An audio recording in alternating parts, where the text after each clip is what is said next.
Most people think that once they avoid probate, their home is protected. But in 2026, that's just not true anymore because many states now use something called expanded estate recovery rules that let the state recover Medicaid long-term care costs from assets that never go through probate. That means your home could be at risk even if you have a living trust, even if everything is perfectly titled, and even if your estate plan looks flawless on paper. If you're new here, my name is Jesse Bifulco. I'm an estate planning and elder law attorney, and on this channel, we talk about how to protect your family, your home, and everything you've worked for. Today is part 2 of our 3-part series on avoiding probate in 2026.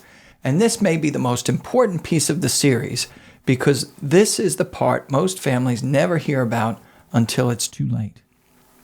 And even if your state hasn't adopted expanded recovery yet, the real question is, can you bet your entire estate on the hope that they never will?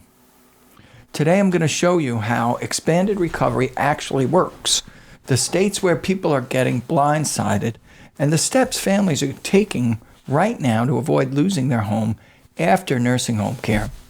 This is part 2 of our series on avoiding probate in 2026. And if you own a home and are concerned about the high cost of long-term care, this may be the most important part of the series for you. Before we go further, tell me, have you ever worried about long-term care affecting your home or your parents' home? A lot of people call this a nursing home lien, and a lot of people believe that if they avoid probate, they avoid this problem. But that's not how it works anymore.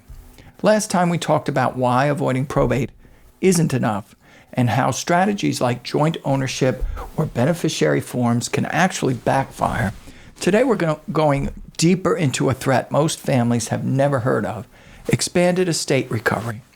And it matters because long-term care is expensive, $10,000 to $16,000 a month worth of expensive.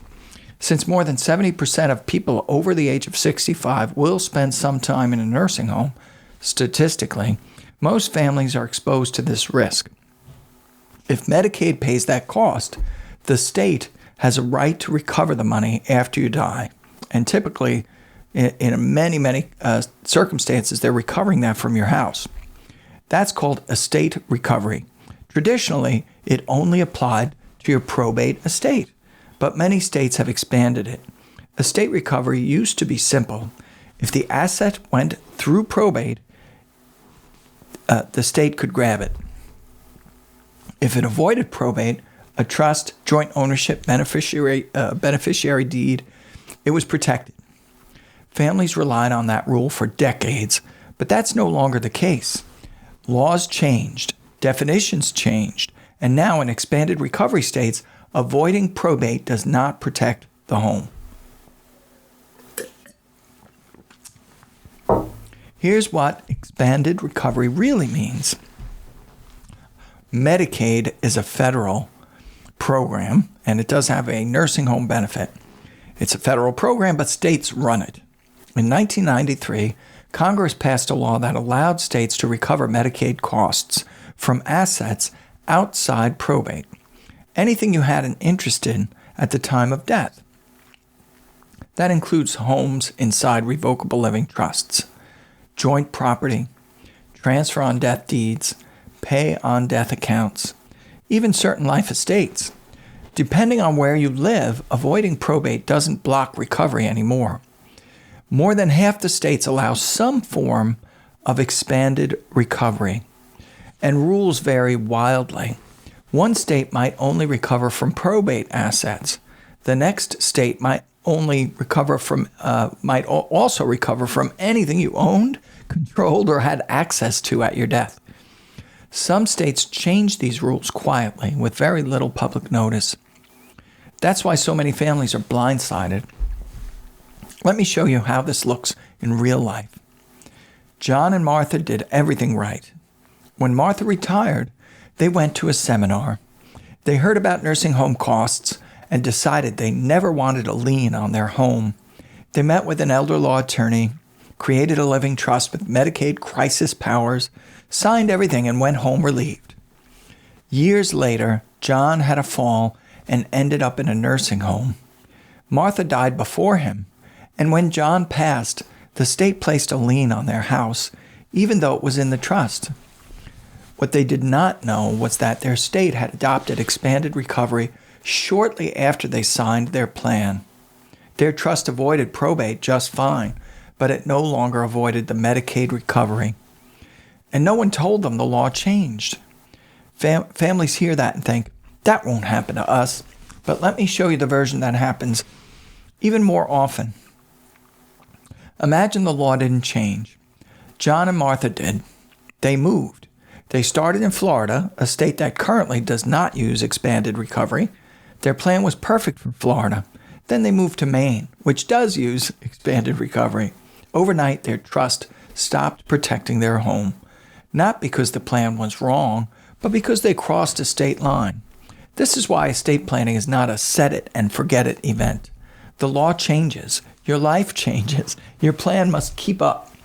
And nothing illustrates this more clearly than families with a caregiver child. Sarah moved back home in her 30s to care for her mother, Helen. 5 years of meals, medications, and full-time caregiving. The family agreed Sarah should inherit the home.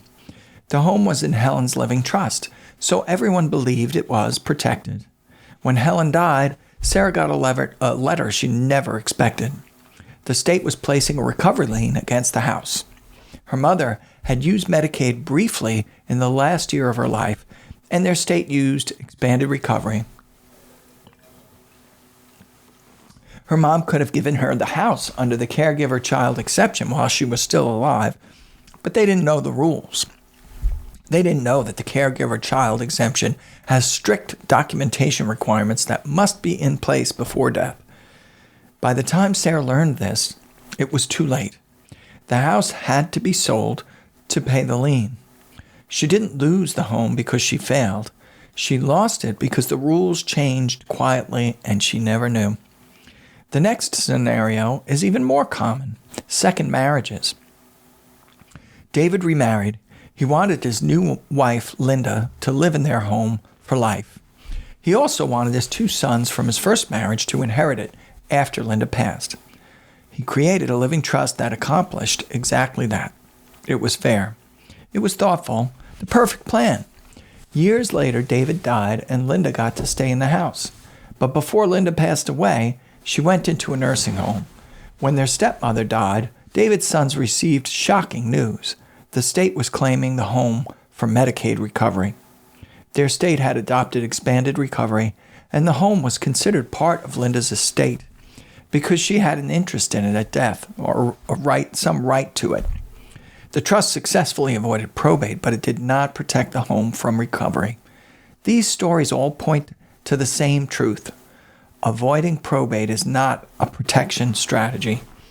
Most families create a living trust because it keeps things organized and avoids the courts. And honestly, when there's no health crisis on the horizon, that's a fine starting point. A living trust also creates the container we need to build real protection later, like converting assets into an irrevocable trust at the first spouse's death. But here's the problem. Avoiding probate does not necessarily protect a home from Medicaid recovery. Probate courts use one definition of estate. Medicaid often uses a different definition of what your estate is.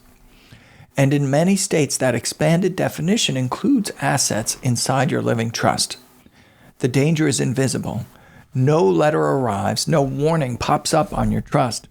Families don't discover the problem until the state files a claim, often after both spouses are gone. So what does protect the home? Real protection starts with long-term care planning. That means getting the right advice and keeping your plan current. Remember, this stuff is a little complicated, and if you really want it to work well, you should find a qualified, experienced elder law attorney. These complicated strategies are also different in every state. And they're also different for every family because the family makeup is important to how the plan is going to work. Avoiding nursing home liens means understanding the Medicaid look-back period. It means using irrevocable trusts at the right time, not the wrong time. It means knowing the exceptions that actually work. Transfers to a spouse, a disabled child, or a caregiver child with proper documentation, things like that. Sometimes the fix is as simple as correcting a title. Sometimes it's updating a plan you haven't touched in 20 years. The point is, protection isn't automatic. It's intentional. My personal philosophy is to make these plans as flexible as possible so that they can deal with the contingencies that actually arise, rather than having it set firmly in one place and never changing. Here's the key insight. Good elder law attorneys don't just plan for the law as it is today. They plan for the law as it is likely to become. If a state can adopt expanded recovery, they assume that someday it will adopt expanded recovery. So they design plans that survive the future, not just the present. And that leads us to one last story, one that sets up part 3. The Harpers had a multi-million-dollar estate. They weren't worried about Medicaid. They assumed their wealth insulated them.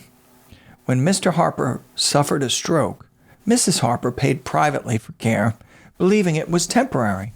Well, it wasn't. After just 2 years, she spent more than $600,000 on nursing care. She didn't realize their investments were structured in a way that triggered massive capital gains when she sold property to cover the costs of long-term care. She didn't realize that delaying planning meant losing key tax protections. She didn't realize that their old trust didn't protect the family business or the vacation home. By the time the children stepped in, millions had evaporated, not from Medicaid, but from taxes, forced asset sales, and a plan that was never updated. Their estate wasn't destroyed by one mistake, it was destroyed by 10 small ones. And all of them were preventable. Expanded estate recovery is the reason so many families who think their home is safe are actually one illness away from losing everything. Avoiding probate is important, but avoiding loss to long-term care costs is essential. In part 3, we're going to talk about the biggest estate planning mistakes that wealthy families make and the strategies that can protect hundreds of thousands, even millions of dollars from taxes, creditors, and long-term care costs. You don't want to miss that. If this episode helped you, hit like and subscribe. And tell me in the comments what you want clarified about Medicaid, nursing homes, or protecting your home. Your questions help shape future videos. And as we continue building LifeCounsel, I'll be bringing you more tools and resources to help you create a plan that actually works when your family needs it most. Thank you.